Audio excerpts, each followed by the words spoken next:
Welcome back, everybody, to another episode of The Long Thing. Yes, we finally found the name for it. I'm joined by my good friend Merlin, as always. Merlin, it's a new year, it's a new us. It's our second episode. How you feeling, man? No, I'm good. Except for all the editing we have to do. But besides that, I'm doing well. Excited to be disappointed in the coming year when it comes to major blockbusters and major gaming. That's cynical as fuck. No, I'll be a little bit more optimistic. I'll give them the benefit of the doubt. It's just, yeah, there's definitely room to fear, though, because we are getting a lot of sequels. A lot of sequels, a lot of reboots.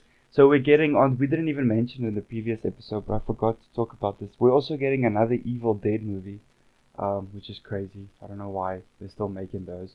It's one of those movies where the core concept is good, but it's really only good enough for the originals.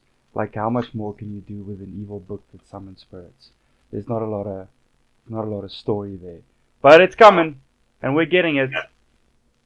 If we liked it or not. That's the rule, yeah. I've never seen the Evil Dead. That does not sound like something that's for me. Yeah, the remakes might not be because they're super harsh, but the originals are quite fun because it's a horror comedy, so it doesn't take itself very seriously. It's violent, but it's not grotesque.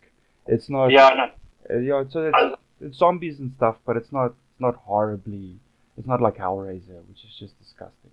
yeah, I'm a big horror comedy fan. Like a zombie is like it's it's a good time. It's a good fun time, man. They definitely So, can be. yeah, so I'm on. I'll maybe watch The Evil Dead. Maybe not. Probably Well, not. we'll see when it comes out. Probably not. Not this new one. Like I said, they're very hectic. I don't like movies that are like I like horrors. I like body horrors as well, but I don't like it when they're overly violent. That's the same reason I haven't seen Terrifier 2, and I don't think I will. Horror movies, they need to be scary and violent and such, but they don't have to be like. Have you ever seen The Hills of Eyes? That's a great example of what a horror movie shouldn't be, because it's nothing except just grotesque imagery, and it makes you feel unsettled afterwards. It's not like you don't walk out of that movie going, "I was I was fun and interesting." Horror also, I think, is at its best when it's social commentary, because that's where the zombie genre actually comes from. It's just social commentary in the beginning, and now today we have like The Walking Dead, Zombieland, and all of that. But it stems from someone going, look at you all worshipping the man like zombies," and then he made a zombie movie called Night of the Living Dead. So that's interesting. But yeah, horror movies, I take them on a case by case basis. Okay, okay. Um, did you know that zombies originally um, came from Haiti? It's like voodoo. In the religion. Yeah, and the religion comes from voodoo. That's where the word zombie and the idea of a resurrected corpse. Obviously, resurrected by magic, and it doesn't get a disease that makes you like come back from the dead or whatever, like we do it today. Also, it biting you did not mean anything like it does today. So I guess we can thank uh, the guy from the Night of the Living Dead for all those fun stuff. Yeah, no, definitely. Even the whole brains thing is from that movie. Excellent, I love it. Speaking of zombie movies, so I watched the first episode of The Last of Us. I think we'll come back to it when it's done in its entirety. But so far, so very good. I'm not gonna lie. Very, very interesting. It's a shot-for-shot remake of the opening level, like the opening part of the game. Pedro Pascal's obviously a gem and a national treasure, so I think he does what Pedro does is very good. The girl she played, the Mormont girl from Game of Thrones, the last surviving Mormont. Also, Oh, also very good. HBO just have the touch, man. I don't know what those executives are doing, but I think every other studio can learn from them. It feels like they're going, listen, this is already because of this. The Last of Us is a huge undertaking. I can't even imagine the pressure that those writers and showrunners must be under because this is like The Last of Us and I think God of War are arguably like for PlayStation fans or for general fiction, those are like for modern properties, those are the most beloved ones, definitely. Kratos, without a doubt, is one of the most beloved um, characters of all time in a very short amount of time that he's been around. And The Last of Us, as well, I think the significance and the impact it made, just not on its own platform of gaming, but also just as a story across the media, because you have people that know about it. As soon as something transcends the thing it's famous for, so in this case, The Last of Us is famous for being The Last of Us and not just for being that one game that everyone likes. Do you understand what I'm saying? So I think that they're doing it very well. They're doing it very well. It also feels like they went, listen, this is no place for you to add your own artistic flair to this. This already exists in a vacuum. We need to adapt and not recreate. And so far, they've been doing exactly that. It's good. It's really good. It also feels like it's going to be just the right amount of violent with this overarching character story, which I'm there for. I'm really, really excited. You haven't seen the first episode yet, right? No, I have. It's very, very long. It's like a full movie. It's an hour and 20 minutes. But you don't feel it. You don't feel it at all. Time you get to the end, it's like, oh shit, I want some more. Definitely want some more there. I don't know how many episodes it's gonna be. It's probably Googleable, but I'm not gonna do it. Yeah, excited though. Very, very excited. I'm actually on the page. The All Knowing has provided us with some of the information. And Let's see. How many weeks do we have of The Last of Us? One. Okay. I don't know how much they're planning. They're just saying number of episodes, one. Okay, it looks like 9. It looks like 9 episodes it's going to be for 9 episodes. It's really good to know that they like copied it over. I think after Rings of Power and how the fan base react to that, it is actually good to see that someone decided not to do that and to keep to originals. Like if you have something that works, like The Last of Us, as you said, Last of Us didn't just transform the platform or the genre or something like that. It transformed gaming back in the day. You know, it blew our minds that they made a game that didn't feel gamey, right? It felt Not at real. all. Very real. And the dialogue, because that's the biggest problem with video games, is more often than not the dialogue is very, because there has to be so much of it, it kind of just washes over you. But every single piece of dialogue in The Last of Us matters. All of it is thought out. All of it adds to the overarching story. And what I think most of the fans, myself included, feared from the beginning is if they only, because the zombie lore in The Last of Us is also very, very good. So what it is basically, if you don't know, is this is a real thing. And they do in the show, they add a bit of lore to it as well, which just helps a lot. So there's an Amazonian fungus that takes over the brain of like ants and spiders and things, and then it'll move the body to a habitable place and then feed off it while growing out of its brain. So the idea of The Last of Us is, imagine that thing evolved to attack humans, because currently our internal body temperatures run too high. If we were to be infected by any fungus, it would just die. But imagine it had to evolve and was able to do that, and then it will reanimate human corpses with the single goal to infect every other human on Earth, because it just needs to survive this fungus. And that's fucking cool, man, because what do you do? What do you do against a microscopic enemy like that? It's inspired, actually. So it's that, and then the overarching story of this guy who he doesn't feel anything anymore. He's very cold, been hurt, just very, very broken in this broken world. And then he finds this girl who's only ever known this world. It's just that all of it works but that's what I'm saying. It's all very thought out. Like they put real effort into it, and it does look like the show's going the same way. It does look like they're going to do a lot of work to flesh out the characters more than the zombies, and only use the zombies like they did in the games, which is just so you have these great moments of hope and learning, and people learning to love one another, but then it's against this constant background of you can still die at any given moment. And it's not just the zombies, but it's also the other people, because obviously in zombie lore, I think today it's kind of become the norm that zombies they might be the overarching threat, but humans are more evil in like The Walking Dead did a lot to progress this idea that the zombies aren't necessarily evil, they're just zombies, but the humans are truly evil. So now you have this subplot of you have to fear The Walking Dead, but you also have to be very afraid of other people. And I think The Last of Us is going to do it the best because again in the show there are some really cool scenes. Things I'm looking forward to in the show when Ellie meets Ellie on her own. She runs away at a stage, and then she gets sort of kidnapped by this cult leader who is also a cannibal, and he tries to rape her. And in the game, how that unfolds is just magical. So there's definitely things to look forward to. But we digress. So in other news, Michael B. Jordan's 2021 movie Without Remorse, Without Remorse is getting a Rainbow Six sequel. So apparently that was the lead into a Rainbow Six movie. I think nobody asked for, but I'm not sure. I'll have to double check.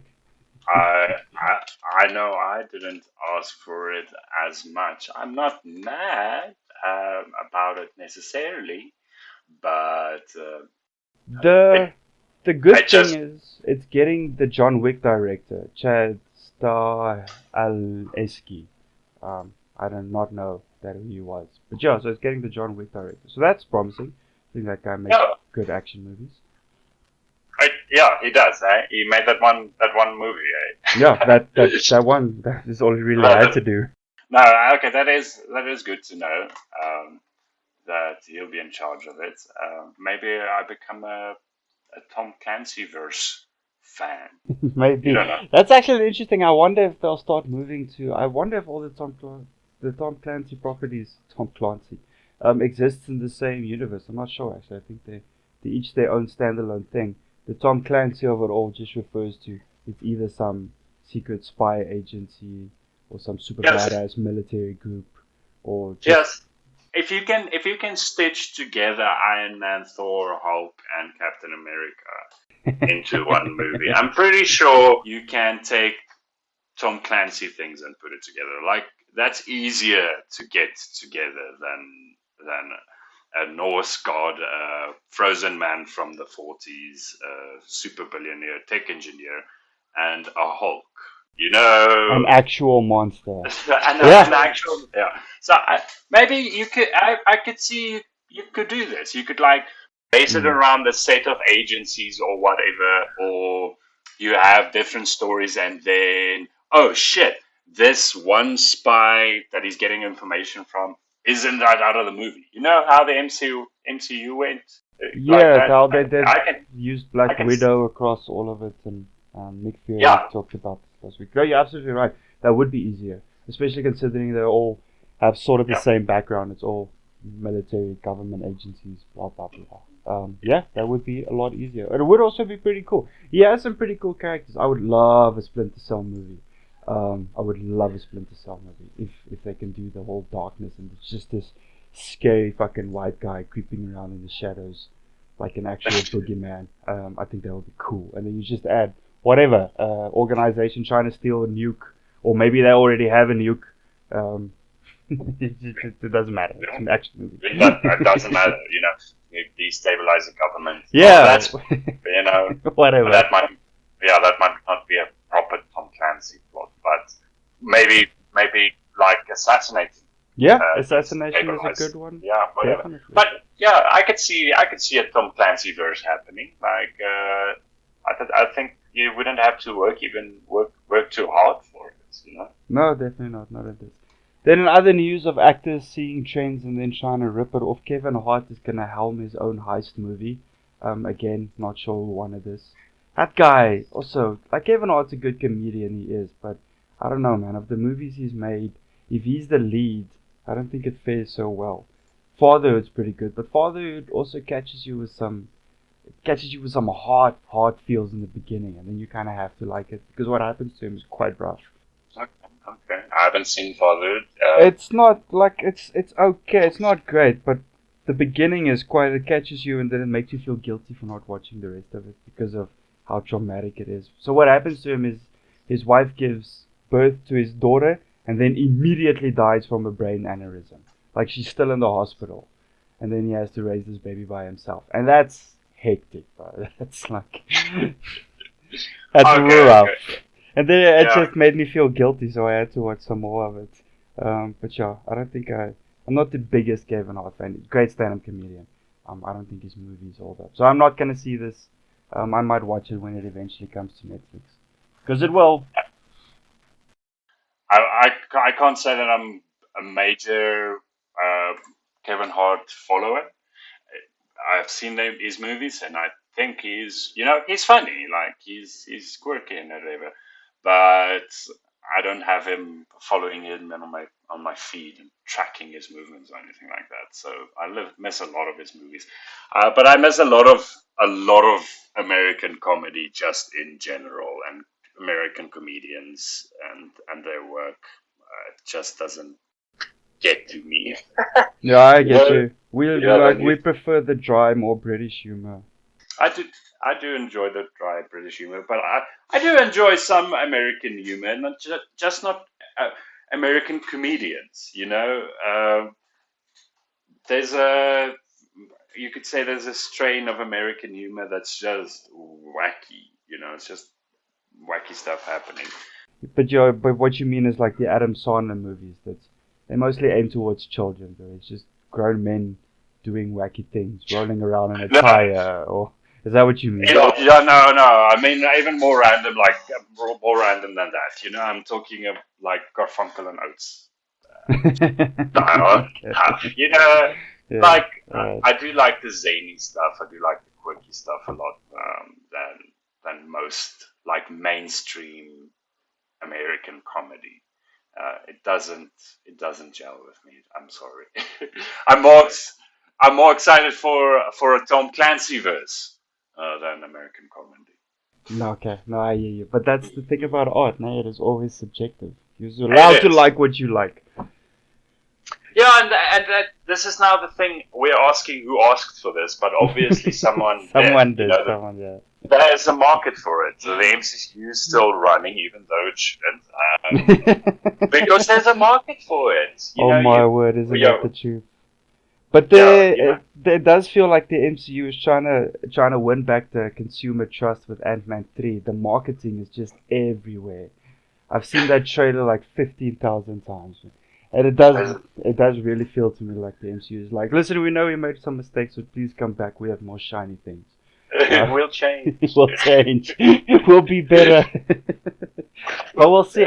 I'm excited for Ant-Man 3. I think it's gonna be cool. I also think if I'm right and the rest of the internet is right, then how they're setting up Kang should be pretty interesting. Um, Okay. but we'll save that for when we come back to the Ant-Man movies and we'll talk about that. Speaking of things that people like that other people don't like so much, so I'm a huge fan of the Cloverfield movies. Not all of them, but I do like the first one.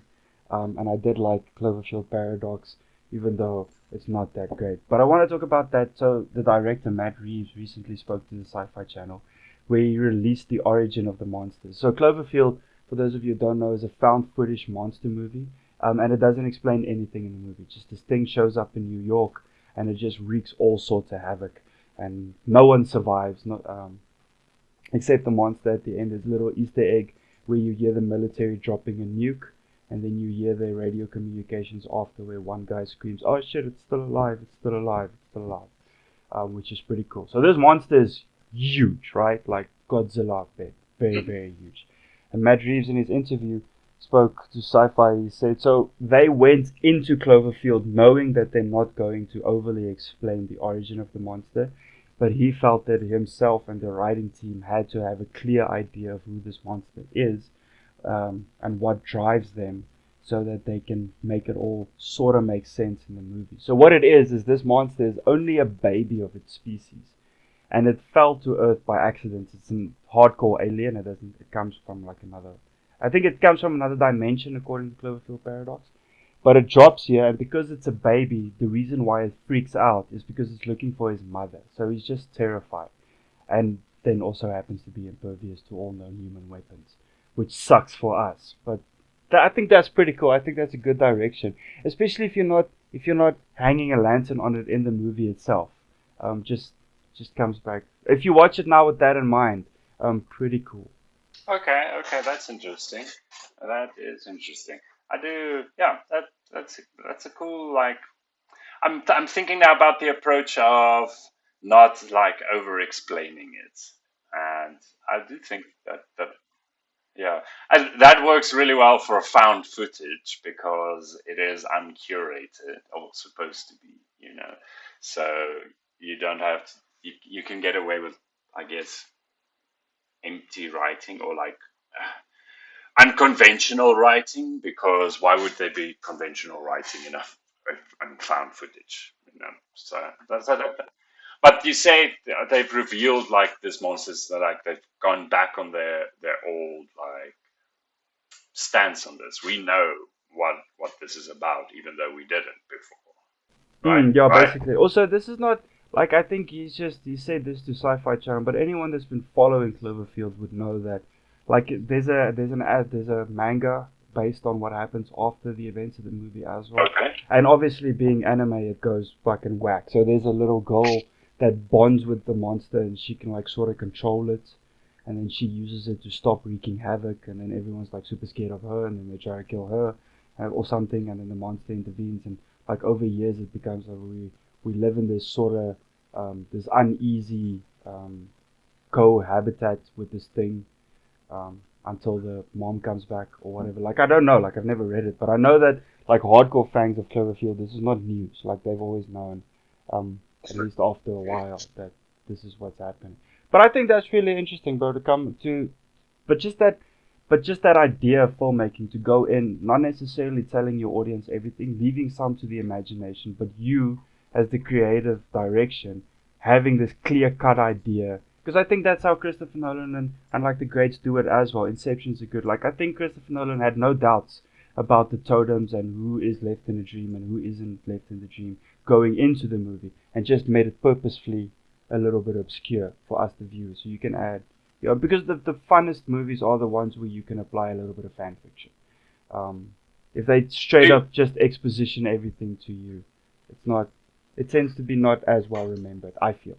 Okay, so I do know this. I do know this. If they straight up exposition everything to me, I'm bored. Okay, you have told me exposition, you haven't told the story actually. Some exposition is needed for the story to work. It's a necessary evil. You're gonna have to have like a little bit of it somewhere, to explain things or stuff like that. Unless you're doing something like Cloverfield where it is the unknown serves the horror, or serves the tension or the thriller or whatever, however you want to place that. So leaving that empty space is unsettling. So if you're going for unsettling, that works out really, really well. I think. I think it's always interesting if they don't bore me with exposition. If they go to the story, and then a lot of the things you were gonna say in the exposition, you could have shown me. I could have figured it out, as you said, like fan fiction. And then sometimes you just leave gaps. Sometimes it's just a matter of this was not important enough to like, and I think a lot of the nitpicking I do falls in like those spaces where they've left gaps just because of like time or whatever, and I'm like, yeah, but what about this thing? That guy's moved. It moved, right? Yeah, no, you're absolutely right. Though if they do that, it is a fine line with exposition because if you leave too much out, then that is the reaction. If you say too much, then you are boring people. It's Mm. definitely true. But I don't know. I'll definitely be watching this Cloverfield unnamed sequel when it comes out. I love to see more of that monster. And now that it has a bit more of a following, you better believe it'll get a bigger budget. Because Cloverfield, again, it's a classic horror movie. It was shot and made for all of $25 million, which for like a blockbuster Hollywood movie is not a lot. But that's why these movies still get. That's why they keep getting made because they're cheap, and there will always be enough people to watch a horror movie, especially a MonsterVerse movie. Interesting to see how this does post Godzilla versus Kong, though. I'm not gonna lie, because that movie was dope, but it obviously was far less like serious tone than this is gonna be, because this is more horror undertone, where Godzilla versus Kong was definitely going for like we're gonna put ourselves in the same group of movies as superhero movies. The stakes are never like there's lots of destruction and stuff, but the stakes are never like it's not world-endingly high, and there's like a villain. There are villains and there are heroes, and you get sweet action sequences. But this is not going to be that. I think like Cloverfield will stick to its roots. It'll be a straight-up horror, monster horror, which is exciting. Always love me a monster horror movie, so I'll be there for Okay, I'm glad. I'm glad for you. I'm glad you found each other. it. Well, thank you, appreciate that. So tell me from your neck of the woods, anything interesting happening in the world? So there was some spicy drama. It's done now.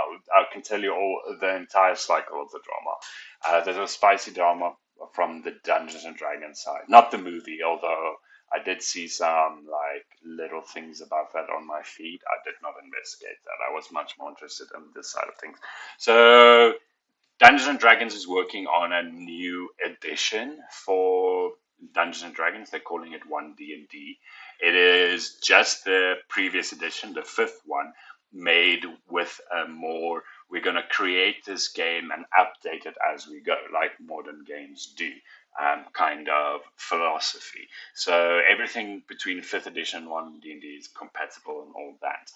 Now, where the drama comes in is with a thing called the Open Gaming License. It's a thing they invented in the year 2000 with the third edition of the game.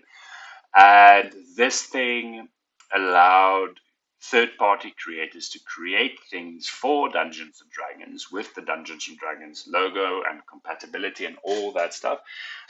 Third party people could create it, and then there's stipulations on how you can sell this and stuff like that. Okay. And this caused a boom back in the year of 2000 and the early 2000s, not just for RPGs, but for Dungeons and Dragons as well. It took their market share from 50% from the hobby to about 80% of the hobby. That's like dominating. Because anybody could pick up D&D and make their own game, whatever game they wanted to make with D&D stuff, and then publish it compatible with other stuff as well. It really, really worked well. Now, it changed over the years, um, getting stricter, getting looser, and stuff like that. But now with the one D&D, they really wanted to make it strict, and they wanted to anchor it in a subscription basis. You subscribe to this A license. monthly fee. Indeed.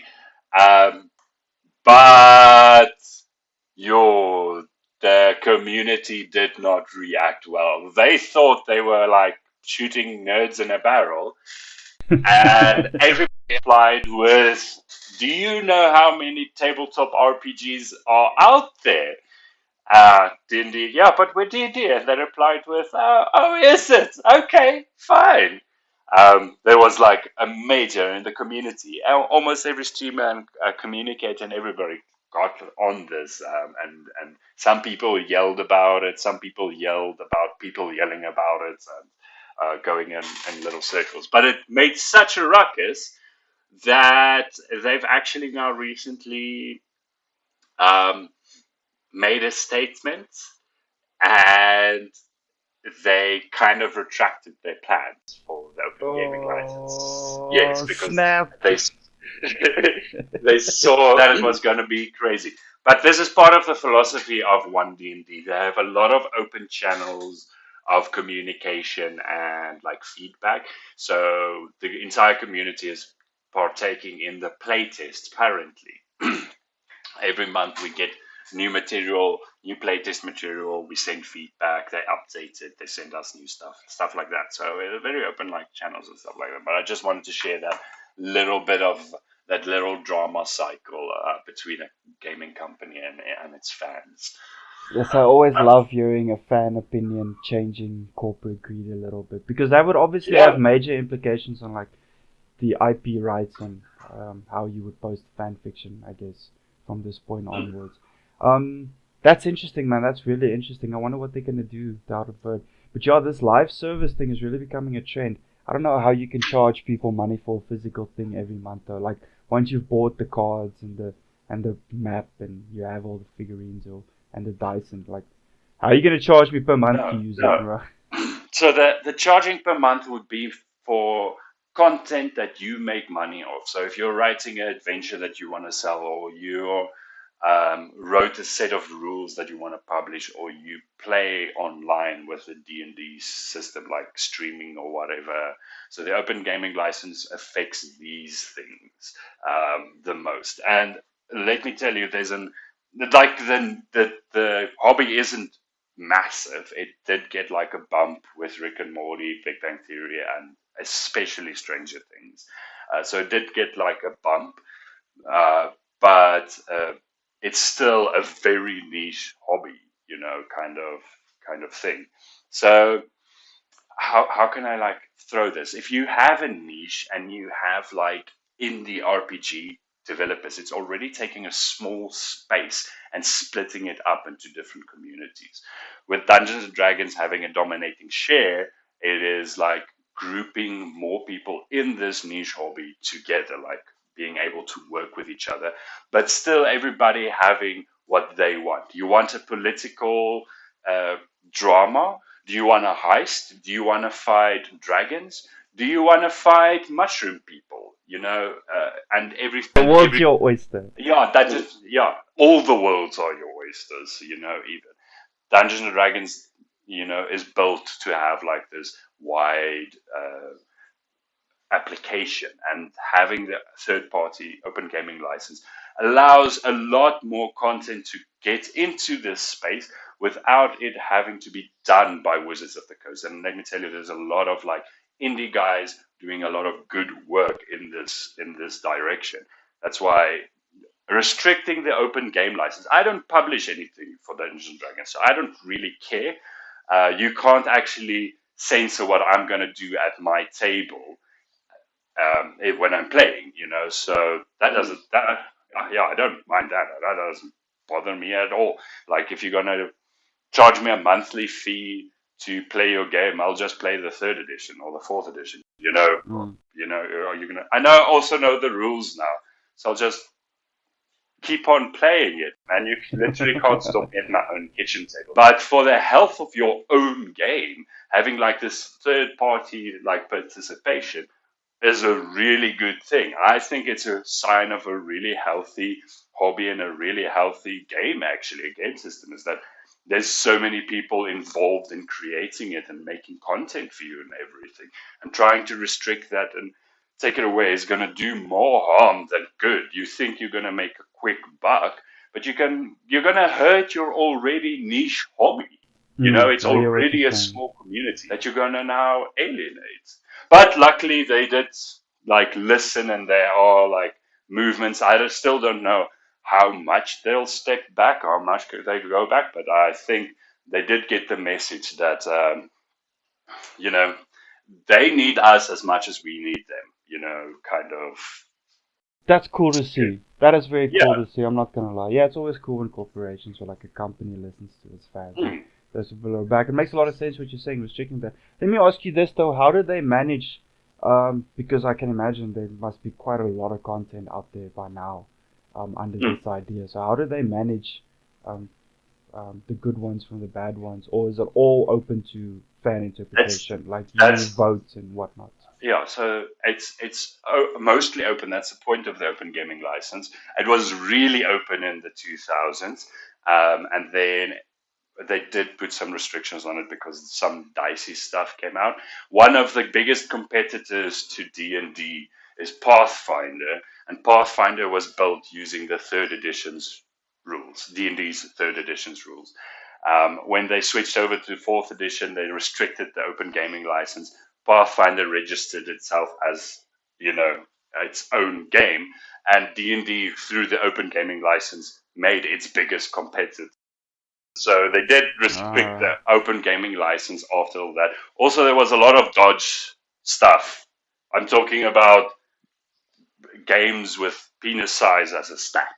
Right? Of course, That's that will be a yeah. thing. So The there was internet is so still the internet, no? yeah. So they did like put some restrictions on those things, reminding people this is a game for all ages. That's how they like frame it and publish it and stuff like that. So be a bit more thoughtful about these things.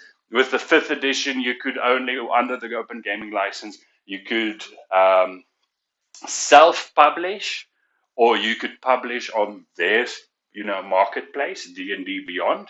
but you couldn't do both. You had to choose one of the platforms, and that was it. That was. So to make sure that if something is associated with D&D Beyond, it is basically exclusive to that platform. And then there's a bunch of other shenanigans as well. As I said, I don't publish anything for Dungeons and Dragons. I just talk shit about it, and I just run my game at my own kitchen table. And you're definitely not going to stop me there. That's Yeah. like if they could have stopped me, like a lot of my games would have gone a lot better. Let me tell you, I've done some crazy shit with their game system over the years. So you're saying a little bit of editing here and there might not have been the worst thing. But overall, like they can't keep you from using the ideal. Maybe that's why it's such a niche. Like I can imagine there are lots of people playing D&D but just playing it with like the original set. And they don't, because how do you keep making money as D&D if you're selling a physical thing? It's not like it can be like, I know they bring out editions and they bring out expansions and things like that, but you don't, like you said now, you don't technically need them. Like you can do it without.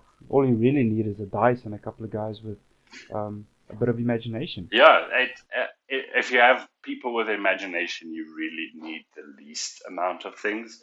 Um, so they do book sales, a lot of that. Anything that goes on D&D Beyond, they get a share of that. Anything that even not on D&D Beyond, there's royalties you have to pay for them as well. So people making content they still make money, so they still get royalties and whatever about it.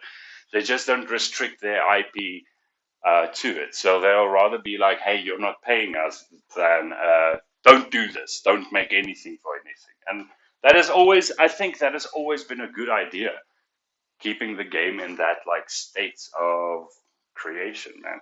That Yeah, makes but sense. yeah. That's very interesting. Yeah, thank you for sharing that, man. I did not know. We should play some D&D at some point. Do you think there definitely exists a Stranger Things D&D standalone game, right? Definitely. Yeah, no, there is. It's legitimately, there's a Stranger Things box. Yeah. There's also a Rick There and you go. Morty box. I've Okay. never checked it out. No, I don't even play a D&D published setting because I just can't. I can't. My brain has too many of its own ideas and things it wants to make and see. You've known me for quite some time. You know how it goes. Sometimes it's crazy, So, Yeah, you but know, they are good. so I like the stories that you write for D&D. If uh, anybody wants to hear any of that, drop us a comment below, and I will see if we can do a D&D specific episode. Go through some of your builds and stories. I think that would be cool. I love hearing those stories, but I really think you put time and effort into them. But it's true what you say. D&D is like very niche because of that, and I don't think that's gonna grow past being a niche hobby anytime soon. Because it's also very time consuming. It's like Warhammer and painting those dolls. mm, It's expensive. It's very time consuming. It's only a handful of people that can really partake. Also, the lore is for Warhammer specifically. It's just that's why I don't dig on Warhammer. It's just I don't have the time to get into that lore, man. I'm 30 years old now. I'm not gonna commit however long it's gonna take to learn all that. I know there are YouTube videos I can watch, but that feels like cheating. Because I already have a brain full of Star Wars and Warcraft and The Witcher and a bunch of other lore that I really like. Warhammer feels like they've just been adding to it forever in perpetuity, and it's become this beast of a thing that you don't. Maybe the key to Warhammer is you don't have to understand all of the lore. You only have to know the bits that you like, because it is quite verse as well. But yeah, we digress. we Anyway, do. it is 2023. Here we are. We got a bunch of movies. If you want to hear what we're excited for, please check out the previous episode.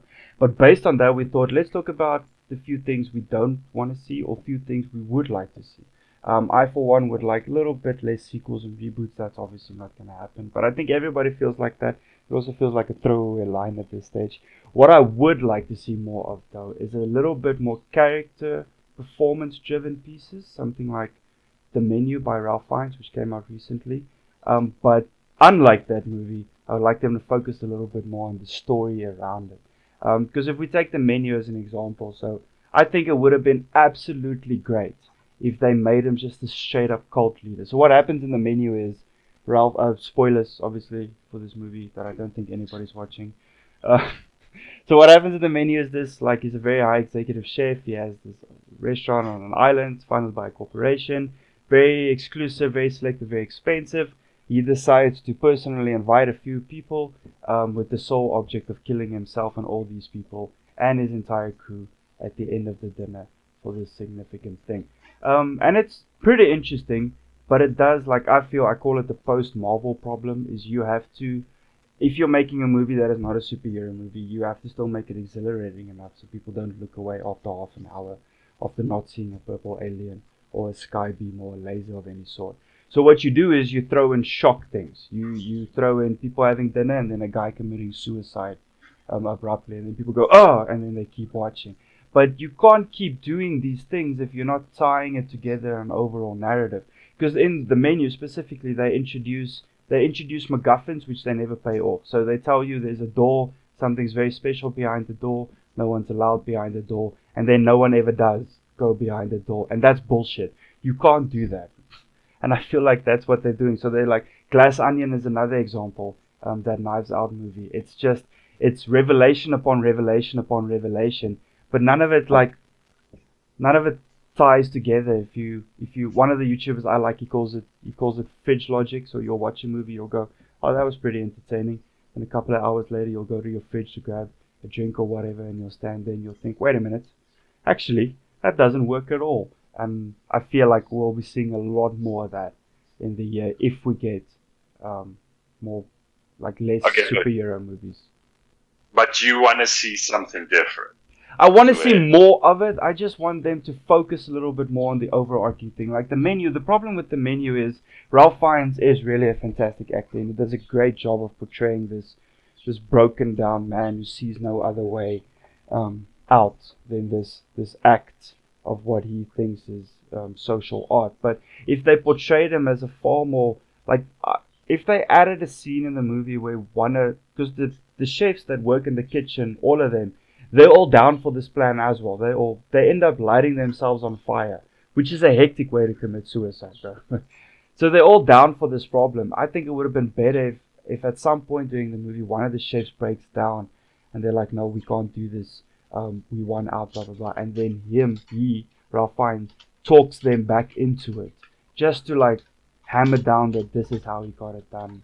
He's like a cult leader, because the thing about cult leaders are they're very charismatic, and they catch you with these logics. So yeah, I think just if they do a little bit more work on making their character performance fit into stories that are also work themselves, I want to see a bit more of that. I would like to see something a bit in the, like a counterbalance or a palate cleanser, or the pendulum swinging the other way. So I'm tired of seeing a bunch of lasers and spaceships and stuff like that. I've been seeing that now for the last 10, 15 years. And I would like to see stuff with pretty things. I would like to see things with, how could I say this? A quieter tone. Things that are made to look beautiful instead of exciting. If you catch what I'm telling, what I'm saying here. More Ghibli, I think, is what I want. I get you more movies like Life of Pi, movies built around beautiful visuals and a hopeful message and whatnot. Yeah. I want to see more of that. I might check it out, because I'm pretty sure that it's there somewhere. Somewhere there are people creating beautiful things that are thoughtful without being up its own arse pretentious. Yeah, definitely. I would like to see stuff like that, whimsical stuff that brings me quiet joy, and even if I'm sad, it's a kind of sad that's like, it's okay to be sad, kind of sad. Yeah, just a little bit more hopeful movies would be great. They would be fantastic. But anyway, well, if you have anything that you would like to see or things that you don't want to see this year, leave us a comment down below. Talk to us. We would love to hear your thoughts. If there's anything you would like a specific, if you're interested in some of Merlin's D&D builds, let us know. We'll be more than happy to share that with you. Thanks for joining, everybody. Have a good day. Cheers. Bye-bye.